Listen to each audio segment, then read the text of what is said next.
কালকে তো আমাদের তিনজনেরই জন্মদিন। বল দেখি কে কি উপহার পাবে। দেখিস আমার বাবা আমাকে অনেকগুলো উপহার দিবে। আমার বাবা আমাকে আইফোন কিনে দিবে, সাথে তো চকলেট আছে। ওই দেখ আমার বাবা চলে এসেছে। এই তো মামুনি, আমি চলে আসছি। Happy birthday to you. Many many happy returns of the day আম্মু। তোমার জন্য গিফট এনেছি, আইফোন। বাবা সত্যি তুমি আমার জন্য আইফোন আনছো?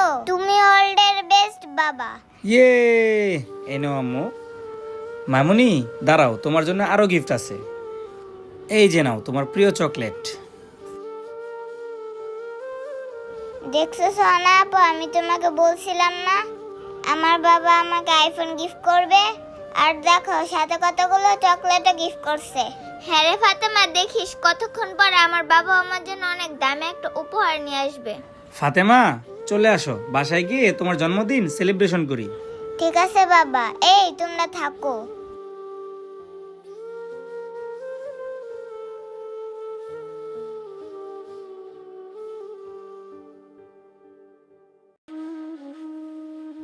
আরে বাবা এখন আসতেছে না কেন?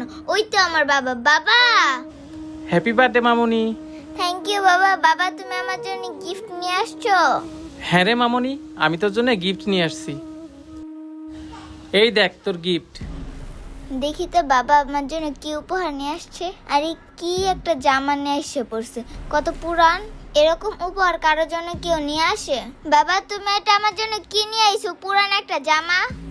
এই জামা তো ভ্যানে 300 টাকা করে পাওয়া যায়, তুমি আমার জন্য ভ্যানে 300 টাকা দামের জামা আনছো? আর ফাতেমার বাবা ওরে আইফোন গিফট করছে, আর সাথে তো চকলেট আছে। আমি চাই না তোমার এই গিফট। তোমার এই গিফট নিয়ে আমার চোখের সামনে তো সরে যাও।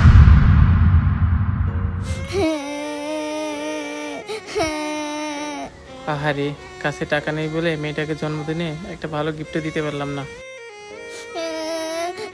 কিরে সোনা, তুই তোর বাবাকে এইভাবে অপমান করলি? অপমান করবো না তো কি করবো? আমার জন্য সস্তা একটা গিফট নিয়ে আসছে, আমার জন্মদিনটাই নষ্ট করে দিছে।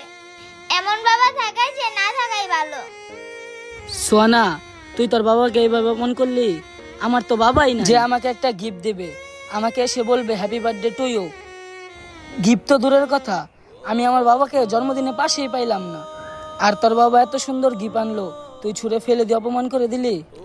সত্যি তো, আমার বাবা আছে বলে তো আমার জন্য উপহার আনছে, কিন্তু অঙ্কন বার তো বাবাই নাই। এই পৃথিবীতে বাবা হলো সর্বশ্রেষ্ঠ গিফট। এই পৃথিবীতে যার বাবা আছে তার কোনো গিফটের প্রয়োজন হয় না। হ্যাঁ অঙ্কন ভাই, তুমি ঠিকই বলছো।